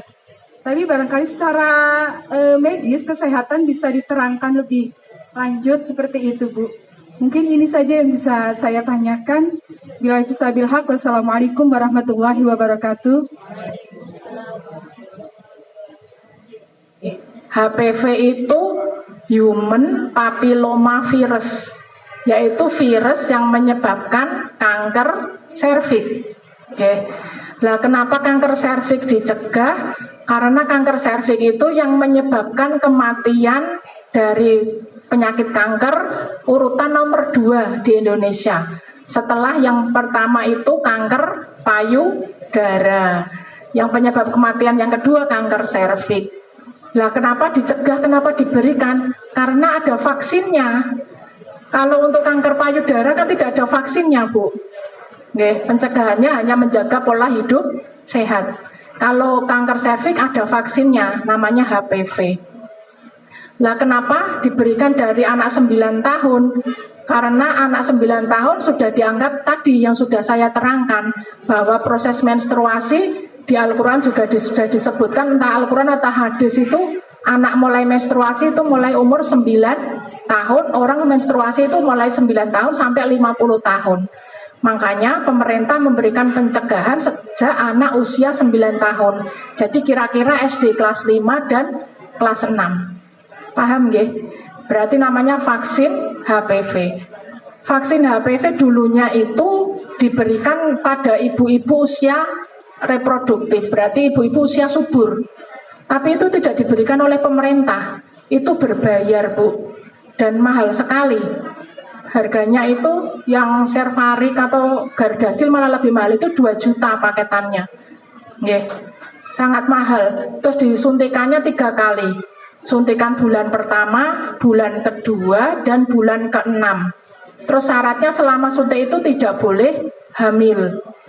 Nah, maka dari itu karena sangat besar manfaatnya dan sangat besar harganya, nggih, makanya eman-eman kalau tidak dimanfaatkan untuk anak-anak SD yang sudah diberi profilaksis atau pencegahan oleh pemerintah sejak dini. Jadi vaksin untuk mencegah kanker serviks, yang mana kanker serviks itu penyebab kematian kedua setelah kanker payudara, kemudian vaksinnya tersedia dan pemerintahnya mampu untuk membiayainya dan manfaatnya sungguh sangat besar sekali. Terus sudah gitu halal, nggih.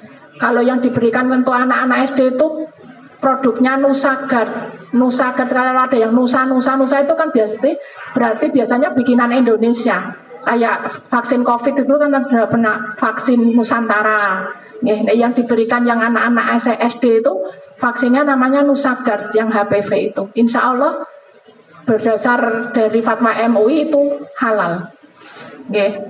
Ngoten. Paham nggih, Bu? Kira-kira kanker serviks tahu nggak letaknya, Bu? Bagi yang punya BPJS juga bisa loh, itu bisa pap smear. Yang pemegang kartu BPJS bisa pap smear. Pap smear itu kan pemeriksaannya berarti pencegahannya, tahap pencegahannya untuk kanker serviks ya Bu. Yang pertama vaksin HPV. Kalau sudah usia menikah, usia 30 tahun bisa IVA tes yang bisa dilakukan di puskesmas gratis. Setelah IVA tes, di atasnya lagi bisa melakukan pemeriksaan pap smear. Itu bisa gratis dengan BPJS. Pap smear bisa dilakukan di laboratorium swasta seperti Prodia, Pramita. Kalau ke saya nanti bisa tak kasih pengantar rujukan. Vaskes manapun kayaknya bisa untuk mendapatkan pap smear. Bisa dilakukan setahun sekali itu Bu. Kan kalau IVA tes kan hanya untuk melihat kena kanker sudah ada mulai sel-sel yang tumbuh dari kanker serviks atau belum. Ya bagus sih, pemeriksaannya mudah, murah, bisa dilaksanakan di puskesmas, tidak perlu rawat inap di rumah sakit. Setelah di atasnya itu nanti bisa pakai pap smear yang untuk melihat sel-sel yang lebih luas di dalam kandungan. Paham nggih? Berarti tingkat pencegahan dari kanker serviks itu nggih, vaksin HPV, IVA tes, kemudian bisa pap smear. Kanker serviks itu letaknya di sini loh Bu. Ini kan bentuk dari rahim nggih. Serviks itu leher rahim. Jadi kalau ngapunten vagina masuk ke dalam, terus kalau kita mau melahirkan kan diperiksa sudah buka berapa ya, buka 1, 2 sampai 10. Lah yang dibuka yang dibuka waktu pembukaan itu serviks. Lah itu ada lehernya, berarti pas di atas vagina. Itu makanya dia sangat resiko, sangat rawan terkena infeksi virus HPV itu. Nah infeksi virusnya mosok temu-temu kena infeksi, kan harus ada penyebabnya. Penyebabnya salah satunya jika ada hubungan seksual yang kurang sehat. Kebanyakan penularannya dari situ. Ngoten. Nggih. Paham ya Bu nggih? Jadi nanti bisa diterangkan bahwa vaksin itu untuk melindungi kanker serviks. Diberikannya 2 kali nggih. Kalau SD kelas 5 sama kelas 6, kalau baru diberikannya sekali di kelas 6, nanti ketemu lagi di SMP. Pengulangannya waktu SMP. Jadi 2 kali. Nggih. Tapi kalau untuk ibu-ibu 3 kali. Nggih. Lah itu vaksinnya ada yang kuadrivalen, ada yang hanya melindungi 2, melindungi 4. Kalau yang untuk anak-anak SD kemarin kayaknya yang kuadrivalen. Jadi melindungi dari 4 strain virus human papilloma. Okay. Jadi eman-eman kalau tidak dimanfaatkan. Okay. Paham nggih? Okay. Sudah tahu letaknya serviks ya? Itu yang memberi gambaran ke ibu-ibu ya gampang. Berarti waktu melahirkan pembukaan berapa itulah serviks. Itu yang resiko, yang rawan terkena kanker serviks itu. Nanti kalau sudah kena kanker serviks ya itunya dipotong. Kalau sudah stadiumnya sudah banyak ya rahimnya diangkat semua. Terus dilakukan kemoterapi. Mudah-mudahan kan tidak sampai seperti itu. Makanya dilakukan pencegahan oleh pemerintah, mumpung pemerintahnya mampu untuk mendanai seluruh anak-anak di usia mulai 9 tahun. Okay. Jadi jangan kaget kok diberikan mulai anak usia 9 tahun sudah diberi ya gitu. Malah justru harus berbesar hati bahwa bersyukur alhamdulillah sudah diberi proteksi atau perlindungan sejak dini. Ngoten nggih? Bismillahirrahmanirrahim. Assalamualaikum warahmatullahi wabarakatuh. Ngapunten dokter, sedikit saya mau tanya. Berarti ini tentang pornografi ya, yang terakhir sampaikan Ibu. Usia anak dari usia malah kelas 1 7 tahun sampai 9 tahun mungkin ya. Anak-anak itu terkadang kok ini ya Bu, kenapa? Di usia 8 tahun itu kayak sudah puber. Padahal usia puber kan 9 tahun ya. Tapi di usia kelas 1 aja sudah memahami tentang pornografi. Terus anak-anak itu lebih dini. Yang saya pahami itu anak-anak lebih dini untuk pubernya puber dini. Realitanya seperti itu Bu, yang saya pahami di anak-anak zaman sekarang. Itu pengaruh apa pengaruh HP, pengaruh apa itu yang dalam hati saya mungkin pengaruh HP anak-anak desa itu, contohnya anak-anak kelas 1 itu pacarnya itu pacarnya itu, kok masih kecil pacaran sih nggak boleh. Itu apalagi itu sudah cium-ciuman Bu sama itu gandengan tangan kan nggak boleh ya dalam Islam itu. Kadang apa kasus-kasus seperti itu Bu. Masalah barangkali di usia berapakah anak itu dipahamkan tentang pendidikan puber. Ya puber. Di usia berapakah? Di zaman sekarang puber itu di usia berapa sih? Padahal di dalam Al-Qur'an itu usia 9 tahun. Ada yang lambat, ada yang tepat. Kadang ada yang head itu usia 9 tahun, ada yang 10 tahun. Terus ada yang lambat kayak ada yang 11 tahun. Cuman kalau zaman sekarang itu kok lebih dini, lebih awal gitu loh nggih. Terus kita yang saya tanyakan, bagaimanakah cara kita ngasih pendidikan untuk puber, untuk usia-usia anak zaman sekarang. Untuk zaman sekarang kan kayaknya lebih ini nggih, lebih itu kan yang saya tanyakan. Kelas TK aja sudah iya Us, ini apa itu nggak boleh ini ya Us. Kadang saya itu bingung sendiri untuk menjelaskan ke anak seperti apakah di usia dini. Padahal itu saya mau ngomong kayak tabu gitu nggih. Padahal anak-anak itu malah lebih tahu daripada saya. Saya kalau masalah IT itu kurang canggih, tapi anak-anak lebih canggih daripada saya. Lah kadang bertanya ke saya, oh iya kadang saya ilmunya juga nggak banyak juga. Mohon ini penjelasannya Bu. Terima kasih Bu. Sami-sami. Assalamualaikum warahmatullahi wabarakatuh. Ustazah Irin. Oh, ya dulu ini yang mengasuh Noval sama Zaki juga ya. Terima kasih, ya, pertanyaannya bagus sekali. Kayaknya ini menyimpulkan pembicaraan saya dari awal sampai akhir.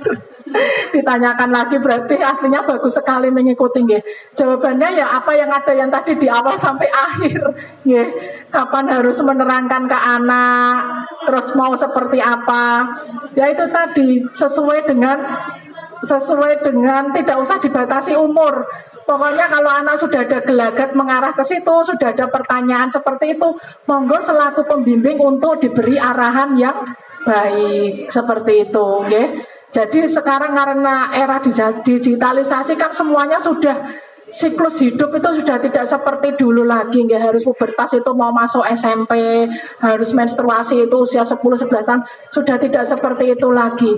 Jadi sebagai pembimbing mohon untuk diarahkan sesuai dengan apa yang ditanyakan anak, apa yang terjadi dalam diri anak, apa yang terjadi dalam benak anak. Monggo silahkan untuk diterangkan, diarahkan, didampingi supaya mereka akhirnya tidak bertanya-tanya atau tidak mencari sumber yang lain. Jadi ngapunten tidak ada batas umurnya nggih. Kapan harus menjelaskan, yang penting anak sudah bertanya, sudah menunjukkan gelagat, monggo untuk didampingi. Ngoten nggih. Nggih. Mungkin ada yang mau ditanyakan lagi sesuai dengan arah perkembangan pribadi anak masing-masing nggih. Tidak ada mulai setara kapan harus mulai, itu tidak ada nggih. Karena zamannya sudah berbeda. Mungkin dari saya itu saja nggih. Sudah cukup. Sebentar Bu. Untuk yang tes tadi ya Bu, yang untuk mencegah kanker serviks itu kan tadi penyebabnya diantaranya dari hubungan yang kurang sehat ya, salah satunya. Lah kadang-kadang kita selaku ibu rumah tangga yang statusnya istilahnya menjaga ini ya, kan kita nggak tahu istilahnya kita ada arah ke sana apa enggak, terus ciri-cirinya seperti apa, yang dirasa itu seperti apa sih kalau orang sudah terpapar kanker serviks itu Bu. Kadang kalau kita nggak ngerasain, kita ayam-ayam aja lah, lo usah tes lah, wong merasa tidak apa-apa. Terima kasih Useri atas pertanyaannya. Maka dari itu, karena kita tidak merasa apa-apa, itulah pentingnya adanya screening. Screening itu untuk menseleksi seseorang itu sudah terkena kanker serviks apa tidak. Yang screening yang sederhana yaitu IFA test, baik yang merasakan gejala maupun tidak. Ini juga salah satu promosi. Ayo pada periksa tes IFA di puskesmas. Di puskesmas Keramat tiap hari Kamis. Rasanya itu pokoknya itu Bu, usia reproduksi, usia yang sudah melakukan hubungan kelamin seperti itu. Tapi kalau IFA ada syaratnya di atas umur 30 tahun. Monggo untuk di IFA tes. IFA tes kira-kira tahu sudah ada yang pernah di sini? Belum. Posisinya pripun? Ada. Nggih, monggo ndak apa-apa. Posisinya IFA tes itu kayak kita mau melahirkan itu loh, kayak mau pasang IUD. Kita posisi yang litotomi itu loh Bu. Terus dibuka kalau kayak kita pasang IUD, ada yang pasang IUD di sini. Nah, sama kayak pasang IUD. Nah, IFA tes itu yang dipakai tahu apa Bu? Cuka Bu. Makanya murah tapi mendeteksi dengan jelas adanya lesi prakanker. Bahkan lesi sebelum kanker, luka sebelum kanker itu sudah bisa diketahui dengan IFA tes itu. Alatnya, bahannya murah. Dengan cuka yang buat makan bakso itu loh Bu. Dioles pakai kapas. Saya juga melaksanakan itu. Dibuka, dilihat kayak mau melahirkan, kayak mau masang IUD, itu posisi litotomi. Dilihat serviknya, terus dioles asam cuka. Ngolesnya pakai lidi, terus ada kapasnya gitu, bentuknya kayak sempolan. Kalau saya bikin kapas itu dioleskan, dicelup di cuka, terus dioleskan, terus dilihat perubahan dari mulut terakhir rahimnya itu, dari serviknya itu, dilihat ada sel-sel prakanker apa tidak. Kalau seandainya ada sel prakanker, makanya tadi saya pelatihannya kan IFA dan krioterapi. Itu setelah kalau positif bisa dilakukan langsung krioterapi di puskesmas juga. Gratis, ditanggung BPJS. Di krioterapi itu kayak dibekukan, ditempel alat sus kayak terbentuk salju, sampai nanti saljunya itu konon bisa melepaskan sel-sel prakanker. Maksudnya prakanker berarti kan sebelum kanker. Ya, sudah bisa terdeteksi dengan IFA tes itu. Nggak sakit kok, nggak sakit. Rasanya hanya nggak nyaman kok, kayak pegel sedikit, nggak sakit. Itu IFA tes. Monggo barangkali dimanfaatkan eman-eman. Itu untuk tahap screening ya. Screening itu baik bagi yang sakit maupun yang belum. Yang ditanyakan USRI kan pengen melihat orang tanda-tandanya yang kena kanker serviks seperti apa, maksudnya gitu ya. Yang terkena kanker serviks tanda paling awal itu kalau melakukan hubungan, habis itu sesudahnya keluar darah. Namanya postcoital bleeding. Kenapa keluar darah? Karena serviknya itu rapuh. Jadinya kalau ngapunten, kalau kesentuh atau bertemu dengan penis, jadinya gampang berdarah. Kalau panjenengan merasakan hal seperti itu, ya segera di IFA tes. Ya, tandanya salah satunya. Di samping ada tanda-tanda yang lain, karena orang sakit kanker di dalam badannya secara keseluruhan kan badannya tambah kurus, lesu. Kalau enggak yang tidak berhenti-berhenti ya bisa mengarah ke sana. Kalau enggak keputihan yang tidak berhenti-berhenti juga bisa mengarah ke kanker serviks. Tapi utamanya tadi, kalau habis berhubungan berdarah sesudahnya. Itu sudah harus curiga ke arah sana nggih. Nggih, cukup sekian dari saya nggih. Mudah-mudahan apa yang saya sampaikan bisa mewarnai acara parenting SD Integral Hidayatullah.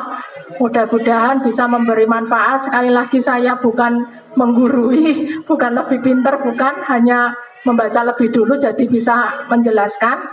Mudah-mudahan bisa dimanfaatkan, bisa diingat apa yang sudah saya sampaikan. Bila ada kekurangan, tutur kata yang kurang berkenan atau penjelasan mungkin yang kurang jelas, saya mohon maaf yang sebesar-besarnya karena kesempurnaan hanya milik Allah. Tidak ada kesempurnaan di diri saya. Jadi mohon maaf. Bila ada pertanyaan, monggo boleh nanti japri. Mudah-mudahan diberi kesempatan untuk bisa memberi jawaban. Sekian dari saya. Wabillahi taufik walhidayah. Wassalamualaikum warahmatullahi wabarakatuh. Mari kita beri tepuk tangan kepada beliau Ibu Khairah Sofa. Hadirin Bapak Ibu yang berbahagia, alhamdulillah rangkaian sesi acara dari parenting pada siang hari ini telah usai. Pemaparan materi yang dilanjutkan dengan diskusi juga sudah usai. Di antara yang beliau sampaikan tadi adalah kita selaku orang tua untuk memantau apa yang dilihat di HP anak-anak kita.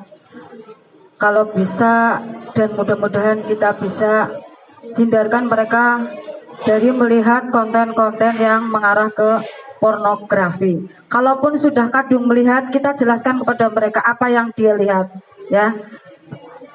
Dan diingatkan masih usia dini tidak usah banyak melihat konten-konten yang seperti itu. Kapan kita memberikan pengetahuan itu tadi sudah dijelaskan. Dilihat dari gelagat mereka. Kalau gelagatnya sudah mengarah ke orang yang dewasa atau ada perilaku yang berbeda di antara anak-anak yang lain, berarti mungkin anak itu sudah mengarah atau pernah melihat sesuatu yang berkaitan dengan pornografi itu. Kemudian makanan yang harus kita berikan kepada anak-anak kita di usia pubertas juga tadi sudah dijelaskan. Dan yang terakhir tadi Ibu juga menjelaskan tentang pemberian vaksin untuk mencegah kanker serviks sejak dini di usia pubertas. Semoga parenting kita hari ini bermanfaat bagi kita, keluarga kita, untuk anak-anak kita juga. Dan kami mengucapkan terima kasih sekali kepada beliau Dr. Faila Sofa selaku narasumber pada hari ini yang sudah berbagi ilmu dan pengalamannya kepada kita semua. Dan juga kami sampaikan terima kasih pula kepada semua peserta yang sudah menyimak dan dengan antusias juga sudah memberikan pertanyaan-pertanyaannya kepada beliau. Saya sebagai moderator undur diri, mohon maaf apabila ada salah dan hilaf dalam bertutur kata selama berlangsungnya sesi materi ini. Ada sedikit pepatah mengatakan, mendidik anak janganlah letih, santun mendidik bicaralah pelan. Cukup sekian dan terima kasih. Kasih orang tua sepanjang jalan. Dan kalau ada sumur di ladang, kita bisa menumpang mandi. Kalau ada umur yang panjang, mudah-mudahan kita bisa berjumpa lagi. Yang butuh konsultasi dengan beliau Dr. Faila Sofa, nanti bisa menghubungi saya atau Siti Wulan karena nomor beliau ada di kita. Billahi taufiq wal hidayah. Assalamualaikum warahmatullahi wabarakatuh. Selanjutnya kami kembalikan kepada MC. Terima kasih. Terima kasih kepada moderator kita Ustazah Eri Ristina SPD dan Dr. Faila Sofa yang sudah membagikan ilmu kepada kita semua. Semoga apa yang beliau sampaikan bisa bermanfaat untuk kita semua. Amin amin ya rabbal alamin. Acara selanjutnya adalah penyerahan cindera mata kepada Dr. Faila Sofa dan Ustadz Bagas Kurniawan Esos CMTH. Dipersilakan untuk maju ke depan.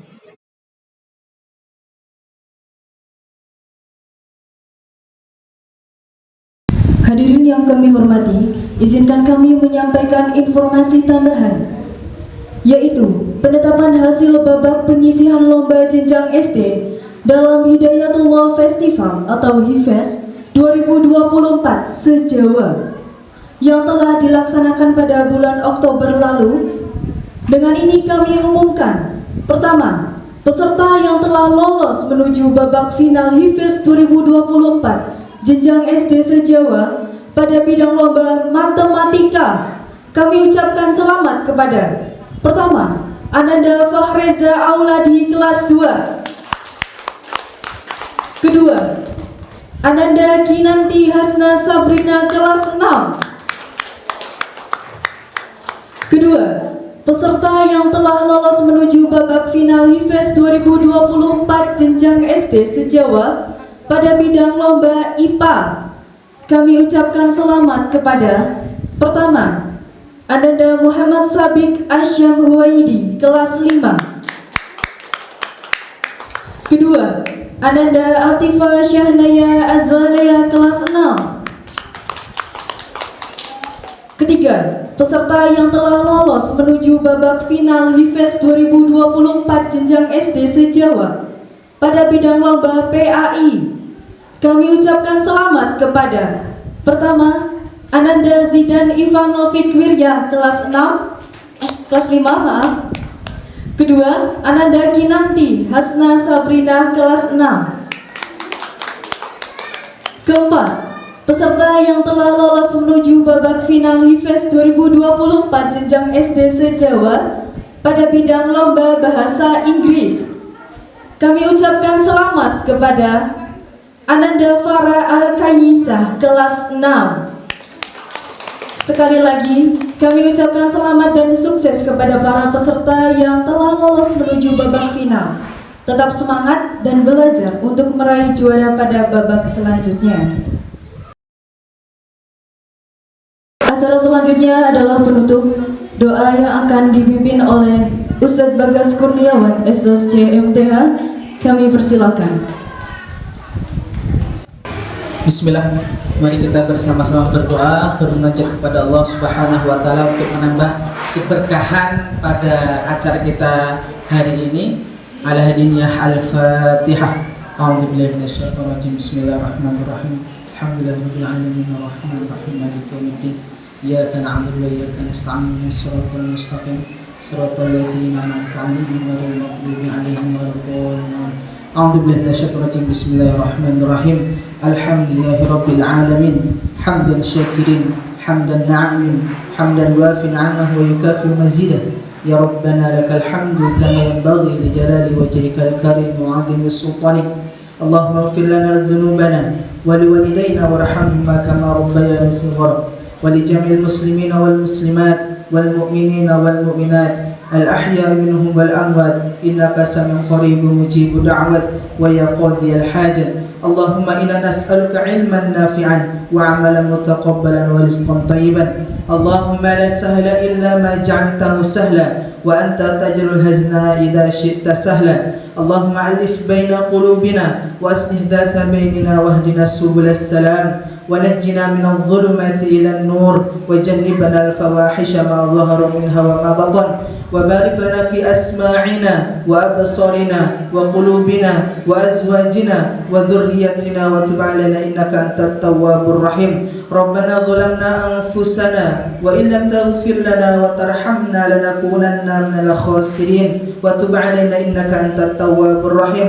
ربنا هب لنا من أزواجنا وذرياتنا قرة أعين واجعلنا للمتقين إماما واجعلنا للمتقين إماما واجعلنا للمتقين إماما. اللهم اجعلنا من أهل القرآن اللهم اجعلنا من أهل القرآن اللهم ارحمنا بالقرآن. ربنا آتنا في الدنيا حسنة وفي الآخرة حسنة وقنا عذاب النار.